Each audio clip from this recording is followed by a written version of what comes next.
Bon, et ben c'est bon.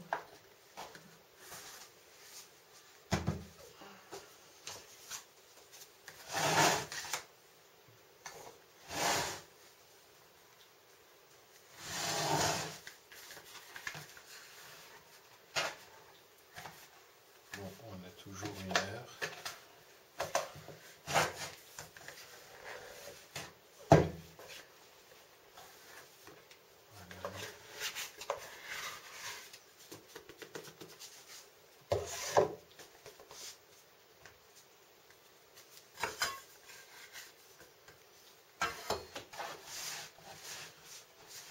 Alors on est reparti toujours de la même façon, comme ça.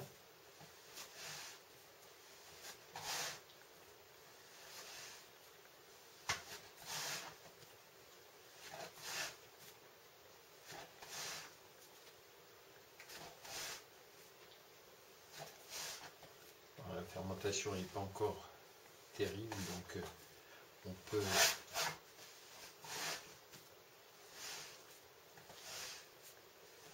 voilà. Et comme ça on arrive à faire une boule. Et là on n'arrive pas à faire la boule, on est à mettre de l'air dans la pâte et on allonge le gluten, comme je vous l'ai montré tout à l'heure. On détend les petites spirales de gluten. On a fait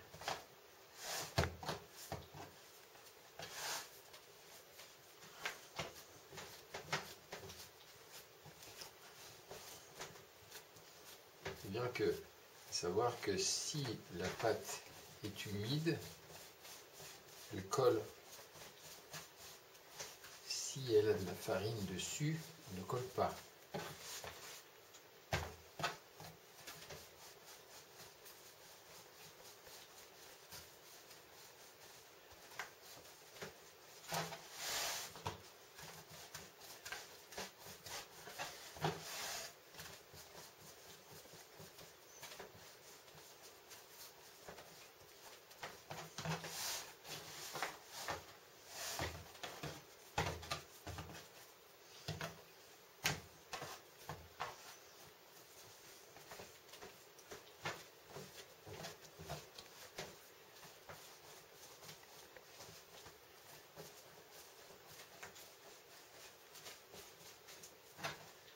Vous voyez bien que là, c'est humide.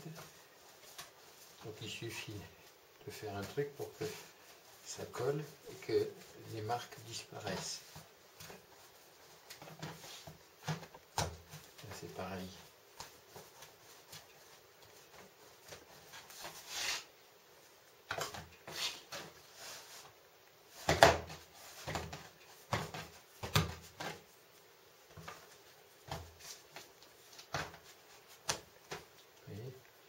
Là, comme ça, on voit que c'est séparé. Mais si on appuie dessus,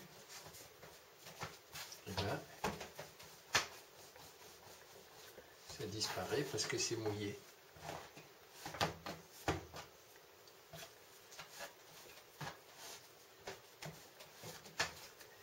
C'est pour ça que la pâte se colle.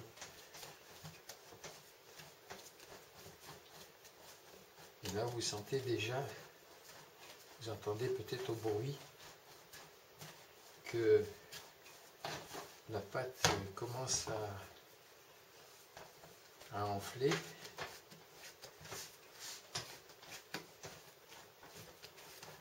Et qu'il y a comme une résonance.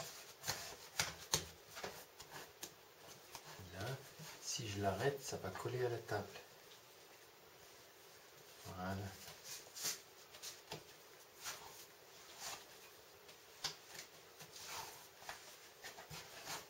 On sent déjà qu'il y a un volume. Hein. Donc là, on va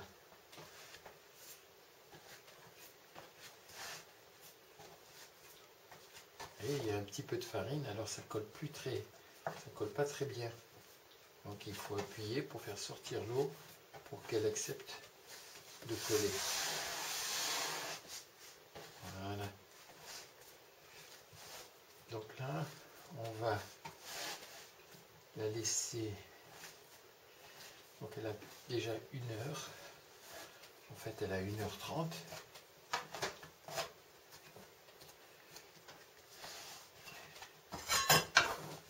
On va la prendre et on va lui laisser 2 heures de temps. 2 heures de temps pour que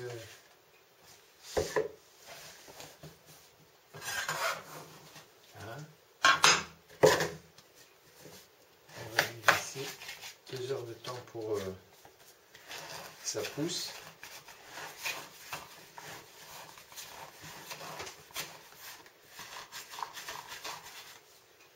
Voilà. On protège toujours bien. Reste comme ça, ça ne croûte pas du tout. Et puis on prend ça et donc là j'ai mis 60 minutes, mais je reviendrai quand ça sonnera, je vérifierai et puis on repartira pour 1 heure.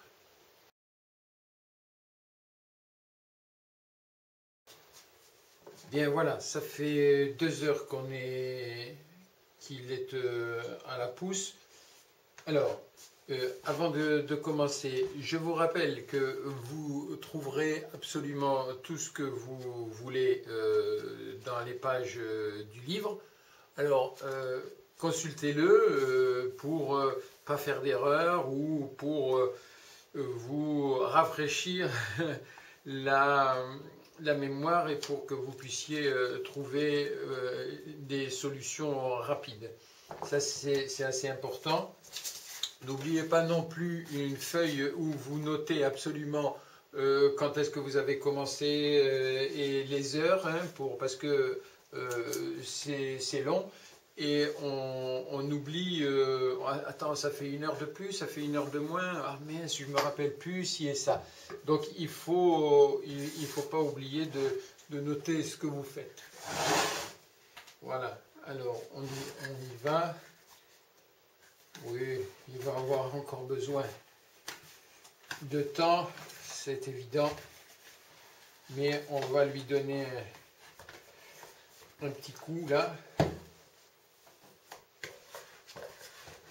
d'étirage, mais ça va pas être énorme. Hein.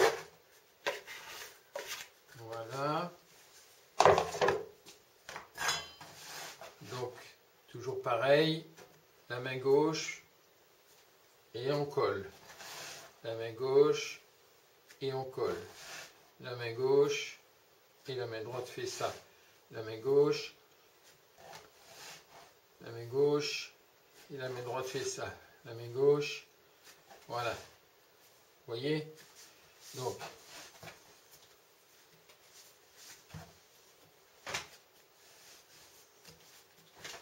alors là, on rajoute pas d'air, on fait seulement un étirage parce que vous pouvez constater quand même la levée commence à se faire. Hein. Donc, et puis aussi la pâte est beaucoup moins mouillée.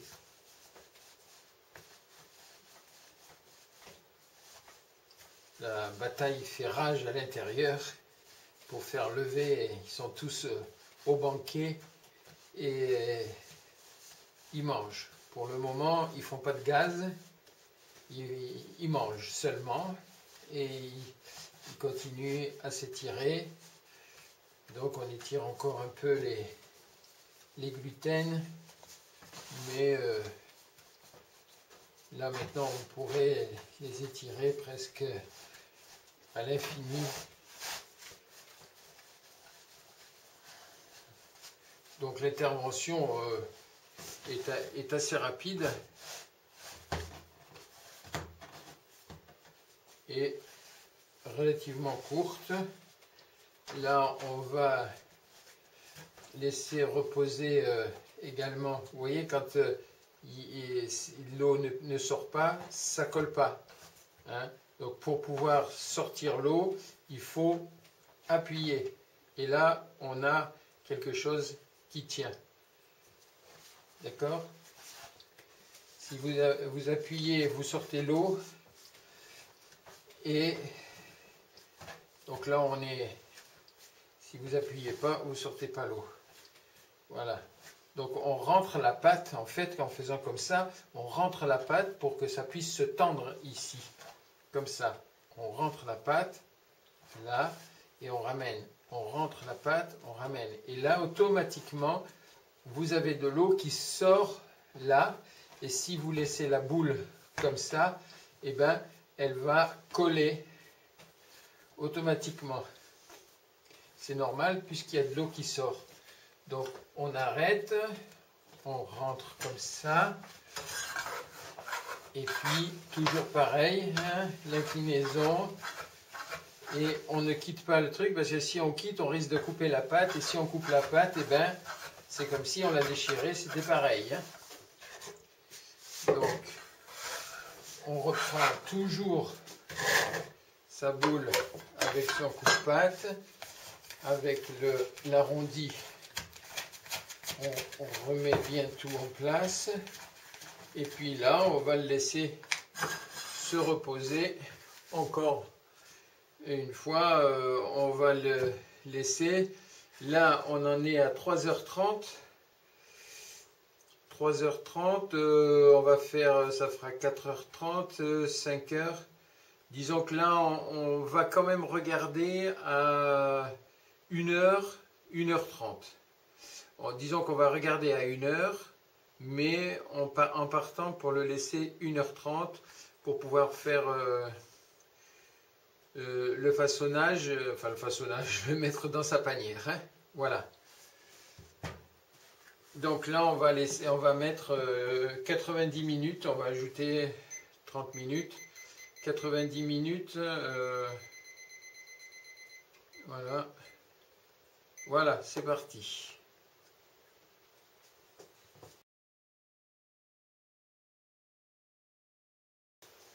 Bon, voilà, là on est arrivé à 1h30. Donc,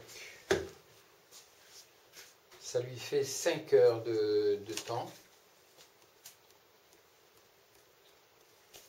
À mon avis, il va lui en falloir encore un petit peu quand même. Là, je vous ai dit hein, ce matin qu'il gelait dehors, donc effectivement, ça va prendre son temps pour lever.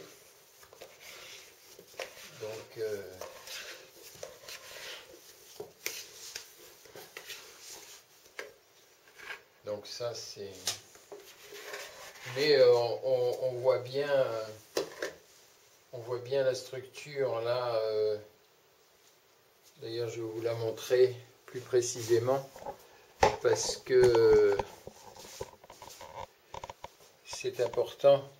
Vous voyez la structure que ça fait sur le... Vous voyez, ça, c'est très significatif. Vous voyez ce maillage qui a lieu, je ne peux pas le faire beaucoup plus proche, mais vous voyez le maillage qu'il y a là, ça signifie qu'effectivement les choses avancent bien, quoi. Hein, donc on n'est pas... on est bien, quoi.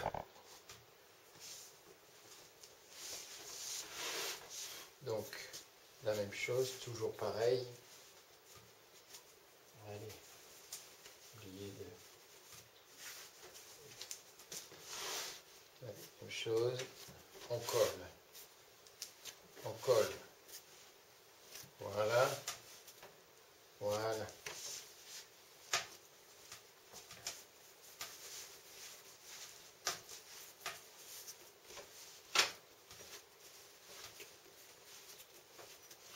On y va, mais tout doucement. Alors, faut savoir au niveau de la température de la pâte, c'est que si votre local est très très froid, ça va descendre en température. Mais s'il est très chaud, ça ne la fera pas monter, hein, la température. Elle va rester constante, mais elle ne va pas monter.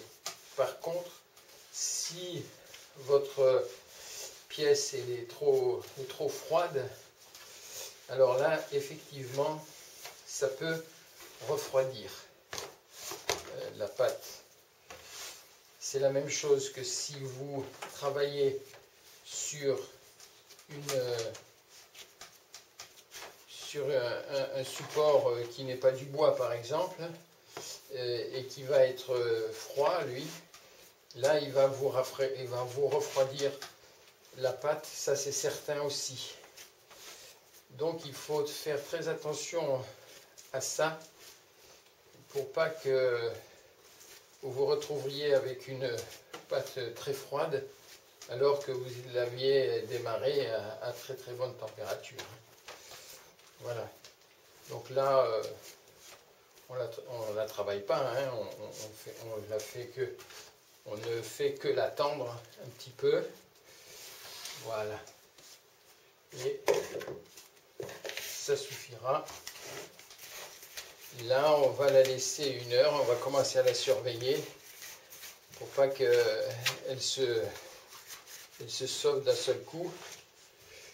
Mais a priori, il n'y a pas de danger parce que bon, là, il fait froid dehors, donc. Mais on va quand même garder pendant. On va faire ça 1 heure. Hein, de manière à ce que on ait quelque chose de... Et on va la surveiller, on reviendra. Donc dans 1 heure, ça lui fera 6 heures. À mon avis, il va lui falloir 7 heures, au moins 7 heures, hein, 7 à 8 heures. On va ajouter 1 heure de plus.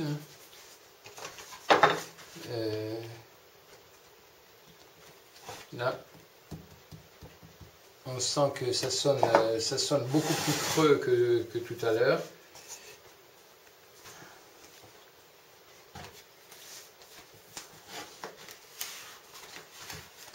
Ah oui, ça commence à être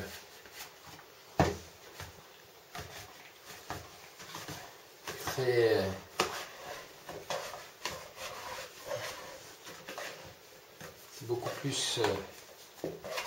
c'est beaucoup plus léger que tout à l'heure, ça c'est certain. Vous pouvez d'ailleurs bien voir, vous voyez l'aspect que ça a. Donc on referme vraiment très peu, sans appuyer beaucoup. Voilà. Là, on la prend comme ça, on la prend comme ça, et là, on prend comme fait une petite queue de champignon, et on la pose dans sa panière.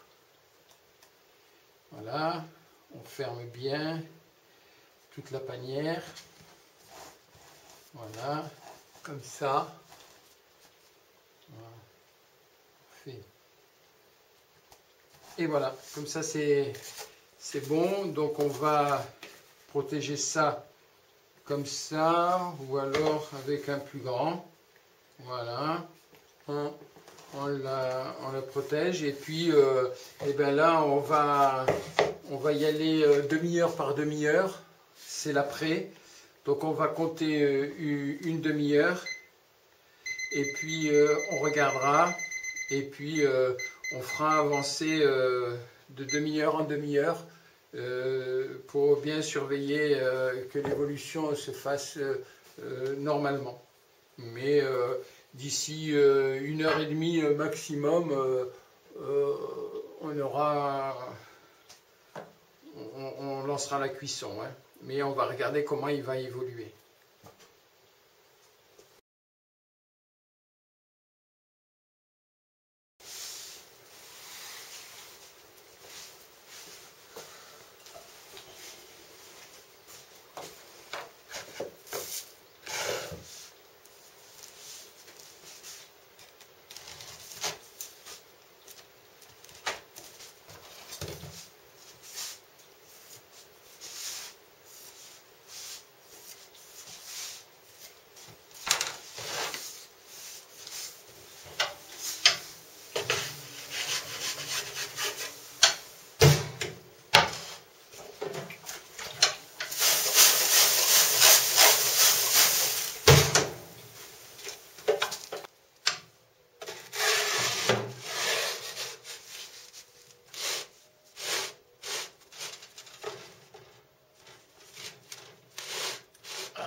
ça alors. Super.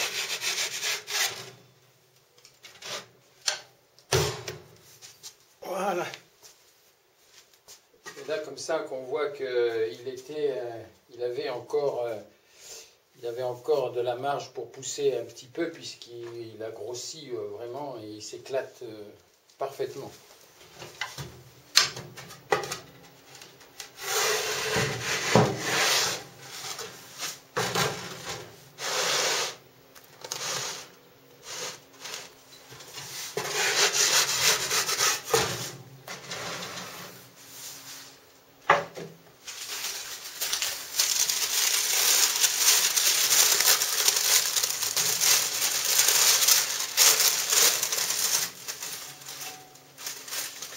Il a atteint la belle couleur, mais il n'a pas atteint encore sa cuisson totale, donc il faut le protéger avec du papier sulfurisé.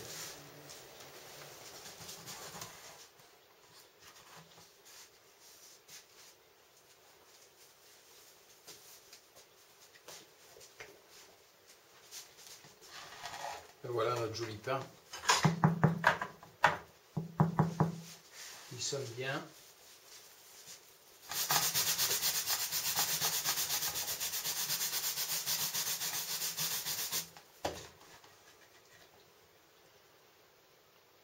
Vous voyez là son derrière.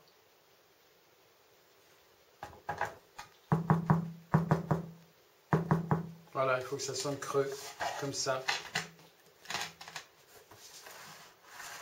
Magnifique. 2 kilos.